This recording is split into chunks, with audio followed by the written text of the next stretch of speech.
Hello বন্ধুরা, দেখো নিয়ে চলে এসেছি আর একটা নতুন ব্লগ। আগের ভিডিওটা যেখান পর্যন্ত শেষ হয়েছিল তারপর থেকে দেখো এই যে ঘুগনিটা সব কিছু দিয়ে একদম রেডি করে নিয়েছি চটপটি খাওয়ার জন্য। আর শুধু এর জন্য ঝুড়ি ভাজার জন্য বসেছিলাম, জামাইবাবু এই সবে এলো ঝুড়ি ভাজা নিয়ে। তো ঝুড়ি ভাজাটা খেয়ে তারপরে দিদি দেখো সন্ধেবেলা আর একটা জিনিস বানাচ্ছিল, তো সেটাও তোমাদের সাথে শেয়ার করব। অবশ্যই দেখো, পুরো ভিডিওটা ভালো লাগবে। এই তো দেখো বন্ধুরা, সন্ধ্যেবেলা আমরা খেতে বসেছি। এই যে দিদির হাতে স্পেশাল ভেজিটেবল চপ, খাওয়া দাওয়া হয়েই এসেছে। এরপর মনে পড়েছে ভিডিও বানানো হয়নি। আর তার সাথে এই যে দিদির হাতে স্পেশাল ধনে পাতার চাটনি, এইটা দিয়েই তো আলাদা লেভেলের টেস্ট লাগছে, একদম দারুণ। এই তো দেখাচ্ছি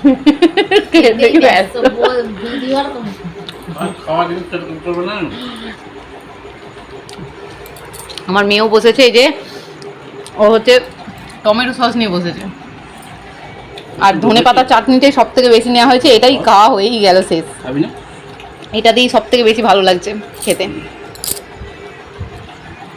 আর সাথে স্যালাড আছে। এবার রাত্রিরে কি হয় তো পরে দেখাচ্ছি, আগেটা খেয়ে নি। এই যে দেখো দিদি আজকে বানাবে হচ্ছে কড়াইশুঁটির কচুরি, তাই তো? পরোটা। আচ্ছা, কড়াইশুঁটি দিয়ে পরোটা বানাবে। তো এখানে দেখো কড়াইশুঁটি নিয়ে নিয়েছে।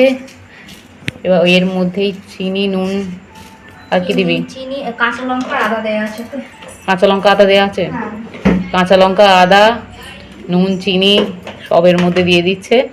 কড়াইশুঁটির মধ্যে একবারে পেস্ট বানিয়ে নেবে, যে নুন দিচ্ছে। আর এখানে এটা কিসের পুর? এই তো আচ্ছা, এটা আলুর দম হবে। আগে গোটা ধনে গুঁড়ো করেছে ডিবেটা, মানে জায়গাটা যে গুঁড়ো দেখতে পাওয়া যাচ্ছে, ধনে গুঁড়ো করেছে তার। আর এর মধ্যে দেখো পেঁয়াজ, টমেটো আর আদা রসুনের পেস্ট এর মধ্যেই দিয়ে দিয়েছে, একেবারে আর কি এ করে নেবে। আমি মানে তেল কম দেবো তো সেই জন্য মশলাটা বেটেই নেব। এক এক করে মশলাগুলো বেটে নিক আর দেখাবো যে কি রান্না করছে।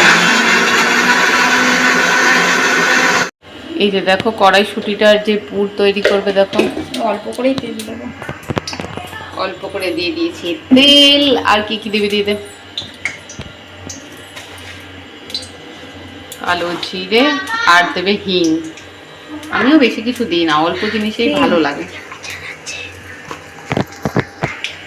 আর এখানে দেখো ইন্ডাকশন এদিকে বসিয়ে দিয়েছে আলুটা সিদ্ধ, আলুর দমে।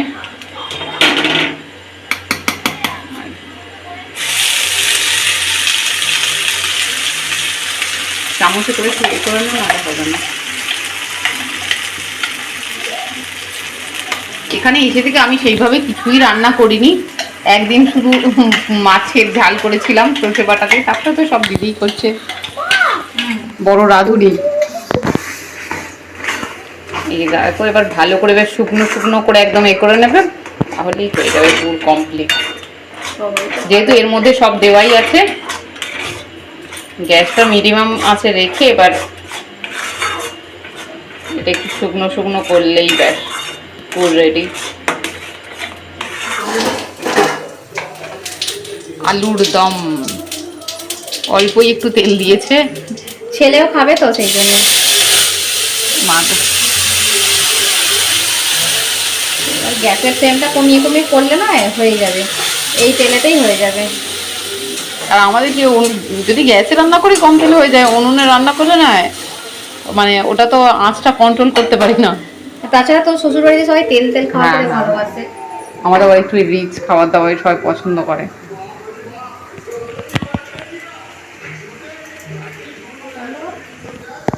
কি দিলে এটা? ধনে গুঁড়ো। হ্যাঁ, শুকনো শুকনো হয়ে পুরো হয়ে গেছে, জোর কমিয়ে মানে অনেক 5 মিনিটেরও বেশি, 10-15 মিনিটের উপর। তখন থেকে জোর কমিয়ে কমিয়ে হচ্ছে। তাও আমার ছেলে এই তরকারিটা ধনে গুঁড়ো, জিরে গুঁড়ো, এই তরকারিটা ধুয়ে দেব, লঙ্কার গুঁড়ো। এর লঙ্কা গুঁড়োটায় ঝাল নেই, আমাদের ঝাল দিই না।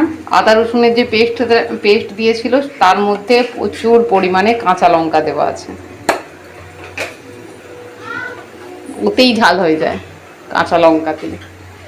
আর হলুদ গুঁড়ো দিয়ে দিয়েছি, এবার যাবে নুন। নুনটা একটু পরে দিচ্ছি, আলুটা দিয়ে দিই। আচ্ছা আচ্ছা আচ্ছা, ভালো করে কষিয়ে নিচ্ছে। চলে যাবে, মনটা খারাপ হয়ে যাচ্ছে এত। ভাবছি শুধু আর রাত্রিটুকু, ভোরবেলা তো কথা বলারও সময় হবে না। আমি তো ভোরবেলা উঠে টিফিন বানাবো, ওদেরকে ডেকে দেবো, রেডি হবে, ব্যাস হয়ে গেল। আর কদিনই বা অতদিন থাকবো, আবার বাড়ি যাব 2-3 দিন হয়তো বাড়িতে থাকবো, আবার যেতে হবে মায়েদের বাড়ি। আমিও, আমার ছেলের 1 মাস হোক হলে আমিও যাব।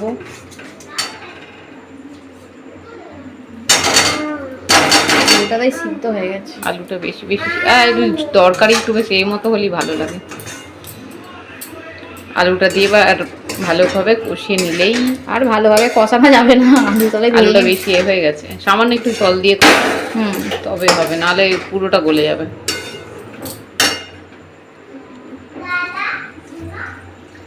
এই যে সামান্য একটু জল দিয়ে কষালে ভালোভাবে গায়ে লেগে যাবে আর কি। দেখো এবার দিয়ে দিচ্ছে নুন, দিয়ে ভালোভাবে আমি আলুর দম বানালে যেন মনে হচ্ছে টেস্ট লাগছে না, কিন্তু বাড়িতে করি ঠিক থাকে, কিন্তু এখানে যেন কোনো কিছু স্বাদ হচ্ছে না। এমনকি মায়েদের বাড়িতে যেও কিছু রান্না করলে হয়, কেন জানি না, মন থাকে না তখন মন আরামের মুহূর্তে হয়। হ্যাঁ, আমার তো আবার কোথাও গেলে আমার মন কেন, মানে সেই সারাদিন মনে শুয়ে থাকলেও আমার হয় না, মনে আরো শুয়েই থাকি। এবার আমি জল দিয়ে দেবো, বেশি আর কষাবো না, কষানো যাবে না, তাহলে হয়ে যাবে। আলুটা বেশি সিদ্ধ হয়ে গেছে, আর আসলে আলুটা চন্দ্রমুখী আলু তো, সেই কারণে একটু বেশি, আর এখন একটু কাঁচা আলুই বলতে পারো, কারণ বেশি দিন তো নয়, সেই কারণে তাও 2টো সিটিও দিইনি, একটা সিটি দিয়ে বন্ধ করে দিয়েছিলাম, ব্যাস এরকমই মাখা মাখা রাখবো। এদিকে একটু গরম মশলা, ধরে পাতা দেবো, আর কিছু দেবো না। একদম এবার রেডি, গ্যাস বন্ধ করে দিয়েছে, ধনে পাতা আর একটু গরম মশলা দিয়ে একদম, মানে কি বলবো, কষা কষা টাইপেরই বলতে পারো, গ্রেভি একদম পুরো ঘন ঘন টাইপের গ্রেভিটা হয়ে গেছে। দিয়ে এবার হবে শুধু পরোটা হতে বাকি আছে, আলুর তরকারি কমপ্লিট। এবার দিদিকে পরোটাগুলো বেলে দিই, আর আজকে তাড়াতাড়ি খাওয়া দাওয়া করে শুয়ে পড়বো, কারণ কাল ভোরবেলা উঠতে হবে, বাড়ি যাব। তো পরোটাগুলো আগে বেলি, তারপরে তোমাদের সাথে আবার শেয়ার করছি। এই যে দেখো, কাল বাড়ি যাব, সেই জন্য সব ওষুধ টষুধ যা কিছু ব্যাগের মধ্যে সব কিছু নিয়ে নিয়েছি। আর এখানে দেখো ব্যাগও আমার গোছানো কমপ্লিট। দাঁড়াও, লাইটটা জ্বালিয়ে আগে।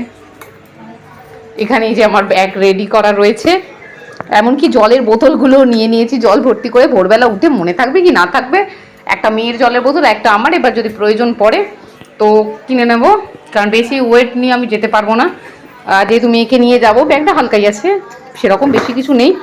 ট্রলি ব্যাগটা যে নিয়ে এসেছিলাম, ভাইকে দিয়ে পাঠিয়ে দিয়েছি, সেরকম কিছুই নেই, আমার কিছু জামা কাপড়ই নেই, মেয়েরই কয়েকটা আছে, আর জলের বোতল আর টিফিন নিয়ে যাব, ব্যাস এইটুকুই।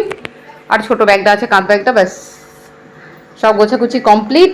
আর পরোটাটা হতে বাকি আছে, জামাইবাবু আসুক, এলেই পরোটাটা শুধু করলেই কমপ্লিট সব। তারপরে খাওয়া দাওয়া করে তাড়াতাড়ি শুয়ে পড়বো। আজকে তো 10:30টার মধ্যে শুয়ে পড়বো, অন্যদিন তো 12টা বেজে যায় শুতে, তো আজকে একটু তাড়াতাড়ি সবাই শুয়ে পড়বো। তো তোমরা পুরো ভিডিওটা দেখতে থাকো, পাশে থাকো।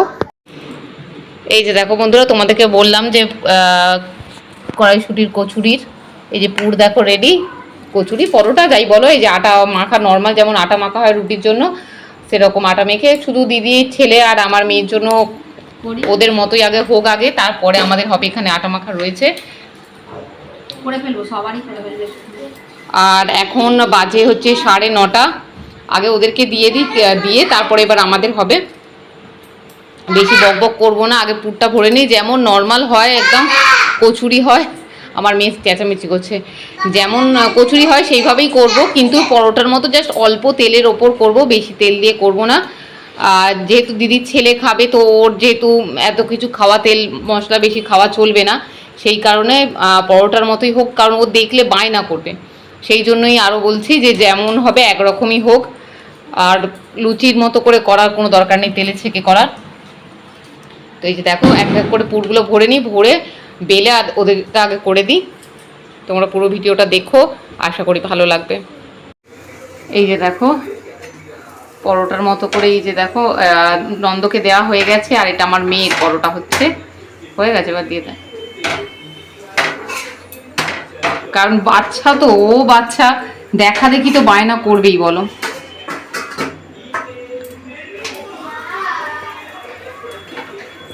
এ তো বড় নয় যে বুঝে নেবে বা কিছু, তার থেকে ঠিক আছে, কই বাদ নাই। কেমন বানিয়ে দিয়েছি একটু দেখো বন্ধুদেরকে। নন্দকে যেটা খাবারটা দেখাচ্ছে, আর কই দেখি নন্দ তোমার খাবারটা।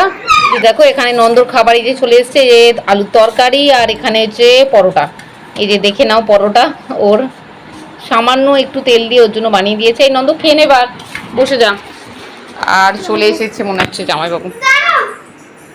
আর এই যে দেখো আমার মেয়ের পরোটা হয়েই গেছে। দিদি এটা ওলটা রে।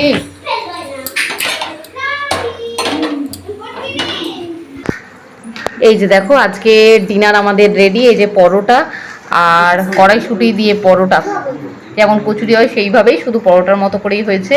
আর এখানে রয়েছে আলুর দম। তো আজকের ভিডিওটা এখান পর্যন্তই। সবাইকে টাটা, সবাই ভালো থেকো, সুস্থ থাকো, সবাইকে অনেক অনেক ভালোবাসা।